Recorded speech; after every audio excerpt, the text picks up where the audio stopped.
Hello, Rob here from the Flanagan Homestead. My Hobbit House has been open for a little over a month now. It's been going great, a lot of good things, but anytime you make changes to a property, sometimes there's some negative effects, and so I have a few of those. I don't think they're going to be major, but I'm going to share with you how my Hobbit House activity has negatively affected the rest of the property. So here's the unfortunate part of what's happened with my Hobbit House. You can see behind me right here an empty RV pad. I have two long-term stay RV pads where people have been living on it. One you can see up behind there, and one is right here. We had some good renters, nice people, made their payments every month, not a problem. And they've been there for over a year, but they moved in over a year ago, and I said, hey, I got to let you know I'm building a Hobbit House, but it won't be open until next summer, which is true. And then when I opened it this summer, after a couple months, they said, we need to move out. And they weren't mean about it or anything, and they said, you were fair, you warned us. But she worked during the day in the Hobbit House. Not the Hobbit House, in her RV right there. And not that someone coming in during the day and going out was that big of a deal for her, but she has several, I don't even know how many, several small dogs that barked at anything anywhere nearby. And so if a vehicle went up to the Hobbit House, they were barking. If someone walked down to the bathroom, they were barking.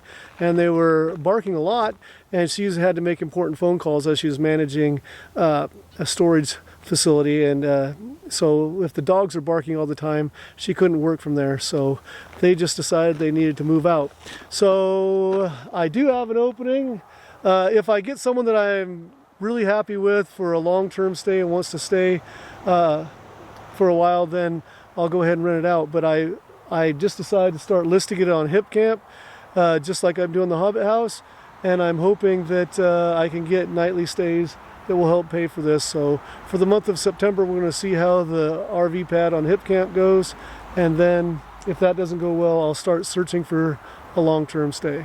I had a few observations. I have these 4 stumps that are normally around the fire pit to sit on, but people usually bring the Adirondack chairs up here. Have another chair over there. But you know, people are free to move stuff where they want. It was a hot weekend, and this is a very shaded area back here, so it looks like the last guests just decided they were going to have a coffee table and sit back in the shade. The other thing is, you know, I was hoping people would want to take pictures here and stage this. These fences are definitely moved further back towards the Hobbit House than when I last left them. I made them so they're portable, and you can do that. I have no problem with that. But it appears that that's one of the things people are doing. One of the sad things is my grass is just taking a beating.